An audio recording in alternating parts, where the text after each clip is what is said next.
오늘 아침에 저희들이 여호수아서 16장, 17장, 18장, 19장까지 좀 많은 부분을 읽었습니다.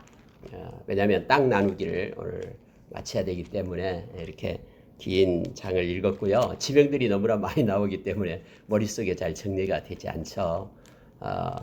근데 여러분, 하나님께서는 약속하시고 또 가나안 땅을 정말로 각 지파대로 제비뽑기에서 마치게끔 하셨다라고 성경에 기록을 합니다. 우리가 지금까지 쭉 읽었던 그런 땅의 분배에 대해서 우리가 생각해 볼 때요. 머릿속에 지도를 그리면 참 좋은데 앞으로 여러분 계속해서 역사서를 우리가 공부를 하게 되는데요. 여러분 그 성경책 뒤쪽에 나온 이렇게 지도가 있습니다. 지도 보면은 각 지파별로 이렇게 분배된 지도가 아마 나와 있을 겁니다.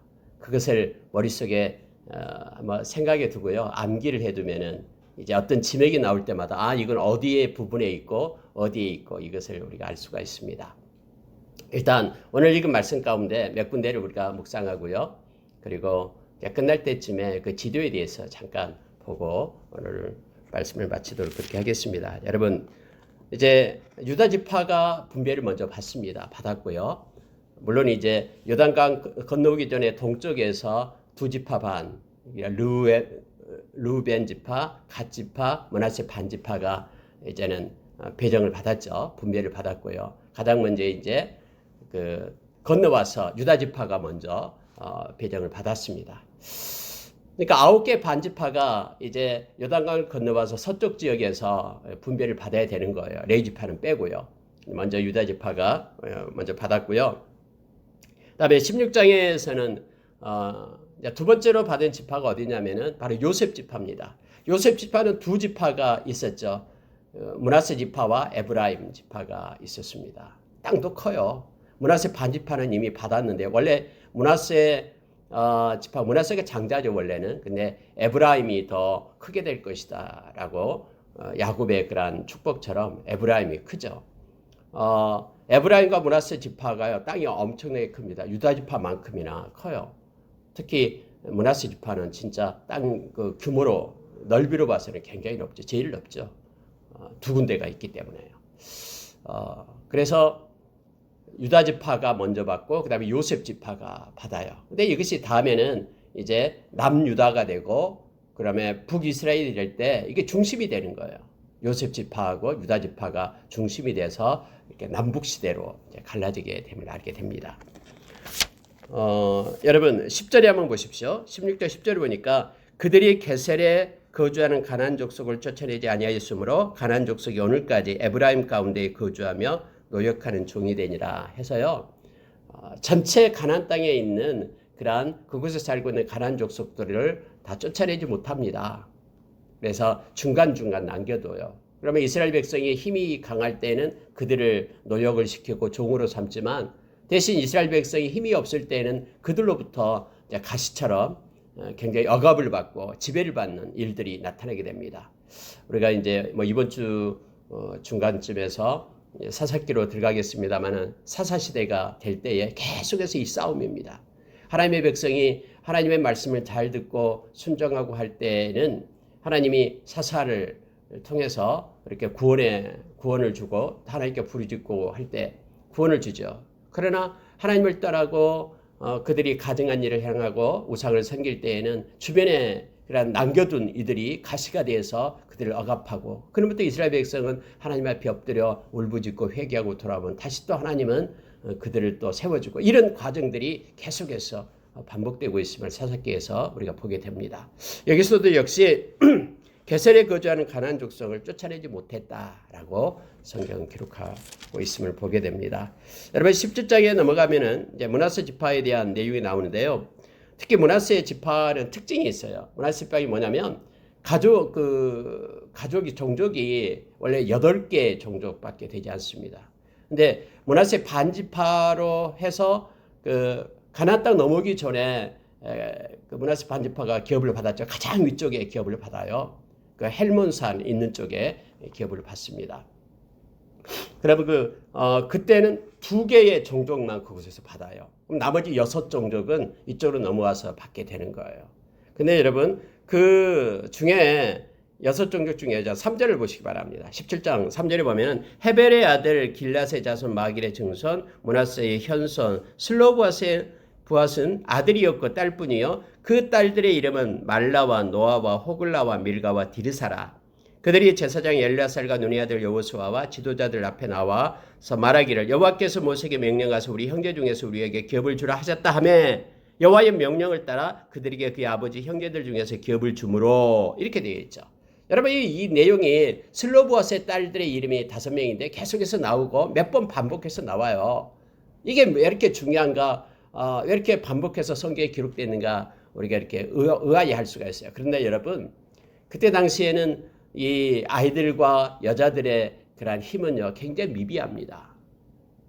다 그 가부장적 그런 사회 속에서 남성들에 의해서 이루어지기 때문에 그리고 지파가 남자가 있으면요 딸들은 기업을 받을 수 없게끔 그렇게 되어 있었죠. 근데 슬로브앗의 딸들은 이제 하나님 앞에 나아갔고 모세에게 나아가서 그걸 요구했죠. 그리고 하나님께서 허락했죠. 근데 이거예요. 하나님께서 과연 허락했는데 모세 시대에 진짜 땅을 분배 받았는가? 이건 굉장히 중요하잖아요. 확인해야 될 일이잖아요. 하나님이 모세를 통해서 그렇게 얘기했는데 실제적으로 여호수아 때 이 땅을 분배받을 때 그들에게 땅이 돌아갔는가 이거예요. 성경은 이것을 보라라고 우리에게 말해주면서 이제 땅 분배를 할 때에 이 슬로봇의 딸들이 이야기를 다시 한번 이렇게 적고 하나님께서는 말씀하시면 그대로 성취하신다라는 것을 우리로 하여금 깨닫게 하는 거예요.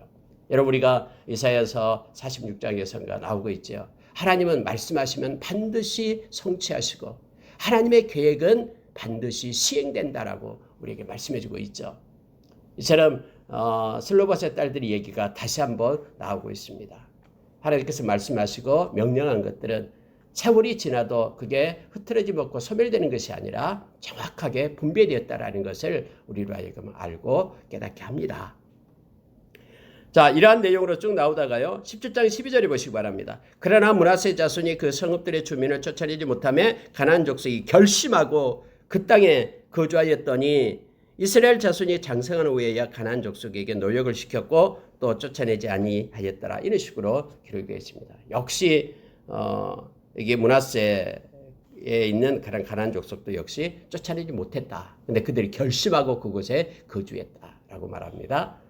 다음에 하나님께서 이들을 사용해서 이스라엘 백성을 책망하고 또 세우고 하는 그런 역할을 했음을 우리는 너무나 잘 압니다. 여러분 왜 근데 므낫세 자손이 자기 땅에 거주하는 가나안 족속을 쫓아내지 못했을까요? 그 결론부터 얘기하자면 하나님 말씀에 순종하지 못했기 때문에 그렇죠. 하나님께서는 반드시 진멸하라 라고 말했고 이합전에도 쫓아내지 못한다면 너희의 눈에 가시가 될 것이다. 옆구리에 찔림이 될 것이다 라고 말했는데도 그것을 그렇게 하지 못합니다. 므낫세 지파 역시 유다 지파도 마찬가지였어요. 에브라임 지파도 마찬가지였고 우리가 읽었듯이요. 또 므낫세 지파도 역시 쫓아내려는 그런 의지가 부족했기 때문에 자신들의 기업에 그런 속한 땅에서 가나안 주민을 쫓아내지 못했습니다. 결국 하나님의 경고대로 그들 때문에 또 제약에 빠지게 되는 그런 일들이 앞으로 있게 됨을 알게 합니다. 여러분 이제 이렇게 에브라임과 므낫세 지파, 요셉 지파인데요. 그들의 땅을 분배됐는데 아니라 다를까 이렇게 불만이 나옵니다. 제가 제비뽑기에서 그들이 불평이 없을 줄 알았는데 그렇지 않아요. 실제적인 땅의 분배를 보면은 에브라임 지파, 므낫세 지파 땅이 엄청 크거든요. 다른 그런 지파들에 비해서요. 그런데도 그들은요 이제 불평하고 불만을 갖기 시작하는데 그 내용이 바로 14절부터 나와요. 14절, 15절 한번 보시기 바랍니다. 요셉 자손이 여호수아에게 말하여 이르되 여호와께서 지금까지 내게 복을 주심으로 내가 큰 민족이 되었거늘 당신이 나의 기업을 위하여 한 제비 한 분깃으로만 내게 주심이 어찌함이니까 하면서 여호수아에게 이제 반박을 하기 시작을 합니다. 여러분 원래 여호수아도 에브라임 지파예요. 그러니까 여호수아 당신도 에브라임 지파인데 왜 우리를 봐주지 않냐 하면서 이제 뭐라고 이제 항의를 했겠죠. 근데 여러분 15절을 보시기 바랍니다. 여호수아가 그들에게 이르되 네가 큰 민족이 되므로 에브라임 산지가 내게 너무 좁을진데 브리스 족속과 르바임 족속의 땅 살림에 올라가서 스스로 개척하라. 여호수아는 그냥 명확하게 스스로 개척하라. 힘이 있으면 너희들이 큰 민족이라고 얘기하니까 큰 지파라고 얘기하니까 그럼 스스로 개척하라 라고 말을 합니다. 그러니까 요셉 자손이 하는 얘기가 자 16절에 그렇게 말하죠. 거기에 거주하는 자들은 이스라엘 골짜기에 거주하는 자이든지 다 철병거가 있나이다. 그들은 막 엄청난 그런 무기가 가지고 있어요. 근데 우리가 어떻게 해요? 라고 말하니까 여호수아가 다시 말합니다.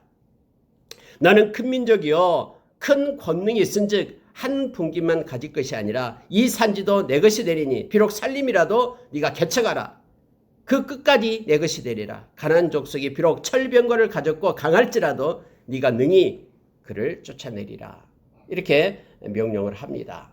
하나님이 너희들에게 권능 주기 때문에 그들이 철병거 그건 아무것도 아니다.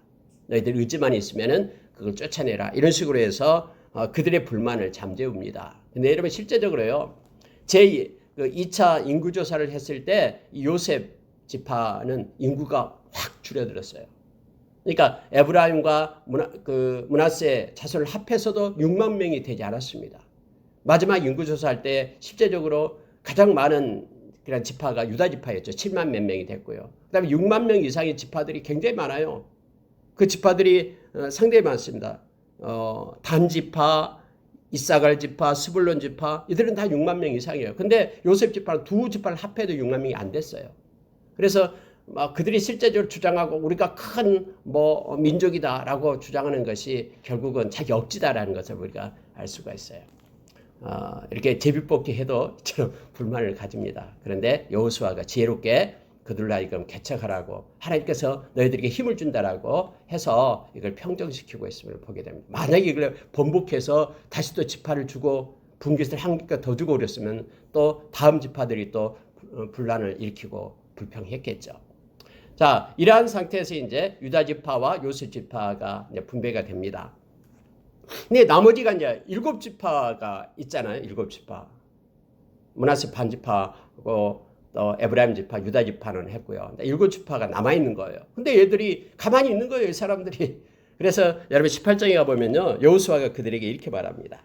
자, 2절에 한번 보시기 바랍니다. 이스라엘 자손 중에 그 기업의 분배를 받지 못한 자가 아직 7지파라. 여호수아가 이스라엘 자손에게 이르되 너희가 너희 조상의 하나님 여호와께서 너희에게 주신 땅을 점령하러 가기를 어느 때까지 지체하겠느냐 하면서 그들을 독촉합니다. 그러면서 각 지파마다 3명씩을 뽑아라. 그리고 그들을 갖다 이제 보냅니다. 그리고 그들은요 책을 만들게끔 했어요. 남아있는 땅을 갖다 다 그려가지고 책을 만들고 그것을 7조각으로 나눕니다.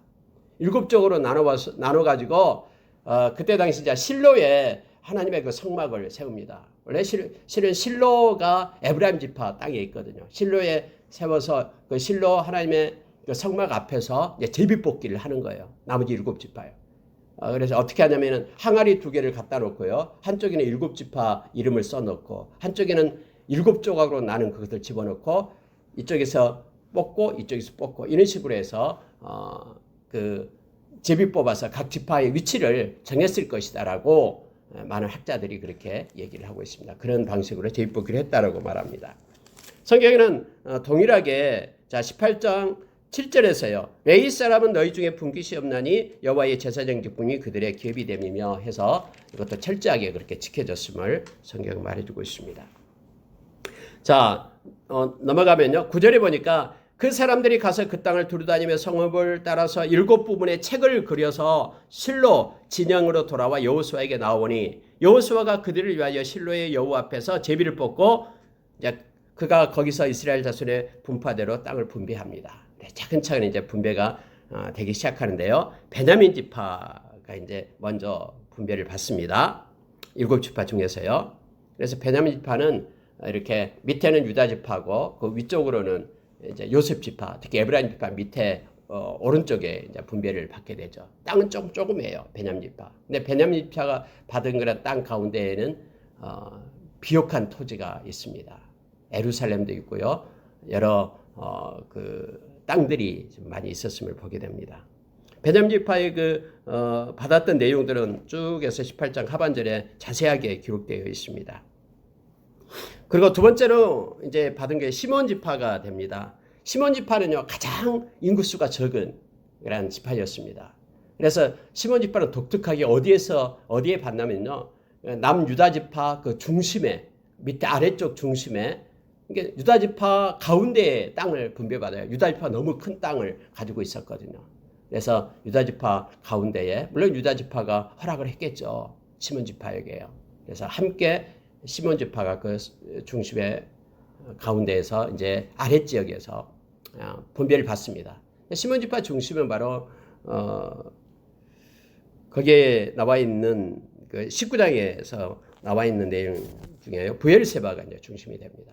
그러니까 우리가 이스라엘 땅을 얘기할 때 남쪽의 끝에 성읍을 갖다 브엘세바 그리고 위에를 단이라고 얘기하죠. 단은 단지파라는 뜻이 아니에요. 단은 성읍 이름인데요. 이 단의 성읍은 납달리 지파 맨 위쪽에 있는 거거든요. 그래서 단에서 브엘세바까지 하면은 이스라엘 땅 전체를 얘기할 때 씁니다. 이 브엘세바가 아래쪽에 시몬 지파 속에 있습니다. 여러분 이스라엘 땅이 뭐 그렇게 크지 않습니다. 이렇게 보면은 위에서 단에서 브엘세바까지가 약 250km, 60km 정도밖에 안 돼요. 그러니까 우리나라 남한의 이 폭도 그렇고 해서 약 4분의 1 정도밖에 되지 않습니다. 그런데 그 지명들이 곳곳에 나와 있기 때문에 이렇게 우리가 막 엄청나게 큰 것처럼 머릿속에 상상이 되는데 그렇게 큰 규모는 되지 않습니다. 시몬 지파가 이제 두 번째로 받았는데요. 자, 9절에서 이렇게 말합니다. 19장 9절을 보세요. 시몬 자손이 이 기업은 유다 자손의 기업 중에서 취하였으니 이는 유다 자손의 분깃이 자기들에게 너무 많으므로 시몬 자손이 자기의 기업을 그들의 기업 중에서 받음이었더라. 이렇게 해서 물론 이건 유다 지파가 허락했기 때문에 그렇게 했겠죠. 막 싸움이 일어났다면 이미 우리 건데 하면서 싸우지 않고 받아서 시몬 지파가 그곳에 거하게끔 그렇게 했습니다. 그 다음에 스불론 지파 자손이 되는데요. 스불론 지파가 나오고 그 다음에 이사갈 지파가 분배를 받고요. 아셀 지파가 분배를 받고 그 다음에 납달리 지파가 마지막으로 분배를 받습니다. 여러분 납달리 지파는 가장 단지파가 남아있네요. 납달리 지파 가장 위쪽에 있는 것이죠. 그쪽은 이렇게 견고한 성읍들이 많이 있었습니다. 납달리 지파고요. 그리고 마지막으로 단지파가 받게 되는데 특히 단지파는 유다 지파 위쪽에 있는데 유다 지파 위쪽에 있으면서 오른쪽은 베냐민 지파고 왼쪽이 바로 단지파인데 단지파는 지중해 연안을 끼고 있으면서요. 특히 단지파는 인구수가 많았습니다. 그러니까 유다 지파 다음으로 많아서 약 6만 4천 명 정도 장정이 6만 4천 명 정도 됐어요. 근데 이들은요. 유다 지파 중에 어떤 게 뭐가 되면 이렇게 뭐 가드 이런 에그론 이렇게 블레셋 그런 주민들이 그 지중해 연안에 있었거든요. 유다 지파가 이걸 점령을 못했어요. 그리고 그들을 남겨두었어요. 근데 다음에 블레셋이 얼마나 강성하게 됩니까? 블레셋이 이제 블레셋을 이렇게 막는 방패 역할을 했던 바로 지파가 이 단지파가 됩니다. 여러분 이렇게 분배를 할 때에 성경이 이제 구체적으로 쓰고 있는 내용 중에가 뭐냐면요. 어떤 성읍을 얘기해요. 예를 들어서 39절 한번 보시기 바랍니다. 납달리 자손의 지파가 그 가족들을 받은 기업은 그 성읍들과 그 마을들이었더라. 이렇게 되어 있죠. 그러니까 성읍이 있고 마을이 있다. 이 언제나 두 가지를 같이 씁니다. 그때 당시 어떤 구조냐면요. 이 성이 있어요. 성은 이렇게 성곽을 두르고 문이 달리고 그래서 외부로부터 적군이 쳐들어오면 성 안에 들어서 문 잠궈버리면 못 들어와요. 이거 마을들은 성이 없어요. 그러니까 성읍들 근처에 마을들이 이렇게 있는 거예요. 그럼 전쟁이 일어나면 어떻게 되냐면 마을들에 있는 사람들은 빨리 성 안으로 피해서 들어오는 거예요. 자기들이 있는 집들 이렇게 다 버리고 와야 되겠죠. 들고 와요. 대신에 이제 마을에 있는 사람들은 좀 자유롭게 그들의 생활을 행하게 됐죠. 물론 아마 그때도 성 안에 있는 사람들과 성 밖에 있는 사람들이 차별은 있었을 거예요. 이런 식으로 성읍 하나에 여러 개의 마을들이 이렇게 있었습니다. 그래서 이렇게 차지하게 되었다라고 말합니다. 자, 47절로 가겠습니다. 마지막 이제 단지파까지 다 분배를 받게 되는데요. 그런데 단 자손의 경계는 더욱 확장되었으니 이는 단 자손이 올라가서 레셈과 싸워 그것을 점령하여 칼날로 치고 그것을 차지하여 거기 거주하였습니다. 그들의 조상 단의 이름을 따서 레셈을 단이라 하였더라. 이렇게 해서 그들은 더 호전적이고 그래서 방패 역할을 잘했습니다. 블레셋으로부터 이기고 하는 그런 역할을 했다라고 성경이 말합니다. 이제 여러분 이렇게 기업의 땅 나누기가 마치고요. 마지막에 여호수아가 이제는 자기의 기업을 얻을 것을 취합니다. 그러니까 땅을 취하게 되는데 그 내용이 49절에 나와요. 보십시오. 이스라엘 자손이 그들의 경계를 따라서 기업의 땅 나누기를 마치고 자기들 중에서 눈의 아들 여호수아에게 기업을 주었으니 이스라엘 자손들이 준 거예요. 여호수아에게요. 그랬으니 곧 여호와의 명령대로 여호수아가 요구한 성읍 에브라임 산지 딥나 세라를 주매 여호수아가 그 성읍을 건설하고 거기 거주하였더라. 이제 땅 지파들의 분배를 마치고 나서 이제 이스라엘 그 족장들이 여호수아에게 말하겠죠. 당신도 이제 땅을 차지할 게 어디입니까? 당신이 지적한 곳 어디든지 주겠습니다. 이렇게 된 거예요. 근데 성경에서 이렇게 말하고 있죠. 여호와의 명령대로 이렇게 되어 있습니다. 여호수아가 요구한 성읍 이렇게 되어 있어요. 여러분 하나님께서는 그렇게 약속을 했죠. 이미 가데스 바네아에서 12 정탐꾼을 보낼 때 갈렙과 여호수아에게 하나님께서 그들이 밟는 땅을 주겠다라고 약속했어요. 백성들이 이것을 인정하는 거예요. 그래서 여호수아로 하여금 뽑게끔 그렇게 합니다. 원하는 것을 선택하게끔 해서 어디에 선택하냐면 에브라임 산지 딥나 세라를 얻었다라고 성경은 말하고 있습니다. 여호수아는 제비뽑기를 하지 않고 성읍을 요구했습니다. 갈렙처럼요. 그렇게 요구했는데 하나님께서 약속 때문에 그렇습니다. 장차 약속의 땅 가나안에서 그가 요구하는 기업을 받을 수 있는 특권을 그들에게 주어졌음을 성경 우리로 하여금 깨닫게 합니다. 알게 합니다.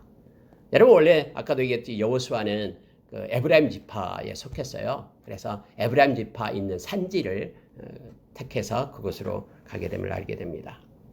여러분 이렇게 해서 하나님께서 약속하신 아브라함을 통해서 약속하신 약 BC 2200년경에 약속하신 것이 이제 BC 1400년 그러니까 약 800년 정도 되죠. 800년 후에 성취된 것을 우리로 하여금 보게 합니다.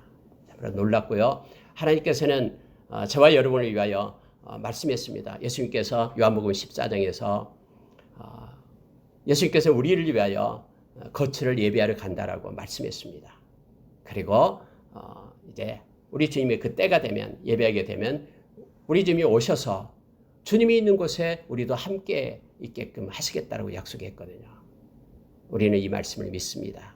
그리고 우리를 위하여 금거든 아름다운 성읍이 아름다운 땅이 있음을 저희들이 합니다. 여러분 이렇게 해서 이스라엘 지파들이 이제 분배를 받습니다만은 이게 계속해서 그대로 지켜지는 것이 아니에요. 물론 여러 가지 일들이 있고 그렇게 크게 이렇게 지파별로 이것 때문에 뭔가 문제가 되고 서로 지파 간에 싸움이 있고 뭐 이런 내용들은 우리가 그 역사사를 보면은 그렇게 별로 나타나지 않아요. 초기에는 이제 이것들이 좀 있었겠죠. 그런데 어느 지역에 어느 지파가 있다라는 것을 우리가 머릿속에 들고 그 지명을 우리가 생각하고 있으면은 다음에 이제 역사서를 읽을 때 어느 지명이 나면 이것은 어느 지파에 속한 곳이다라는 게 알게 돼요. 여러분 이렇게 되는 거예요. 그러니까 우리가 맨 위에 이제 헬몬산이 있습니다. 헬몬산에서 물이 이제 흘러내리죠. 높은 산이죠. 막 눈이 있고 이런 산이에요. 2,800m 이상 된 산입니다. 그곳에서 이렇게 쭉 물이 흘러서 내려와서 50km 정도 내려오면은 호수가 하나 나와요. 그게 바로 갈릴리 호수예요. 갈릴리 호수는 이 직경이 약 20km나 되는 큰 호수죠. 그래서 갈릴리 바다라고도 말했습니다. 깨끗한 물이 내려오기 때문에 고기들도 많이 살고 했어요. 이 갈릴리 호수를 지나서 약 100km 정도 흘러가면 사해가 나와요. 쭉 사해가 나오는데 이 100km 정도 흘러가는 이곳이 바로 요단강이라는 거예요. 요단강을 따라서 흘러가면 사해가 나오는데 사해의 규모는 굉장히 큽니다. 사해는 폭이 한 30km 정도 되고 길이가 길어요. 길이가 약 90km 정도 되는 큰 바다죠. 근데 사해의 특징은 해수면보다 훨씬 낮아요. 해수면보다 훨씬 낮아가지고는 350m 이상 낮기 때문에요. 모든 물들을 다 빨아다니는 거예요.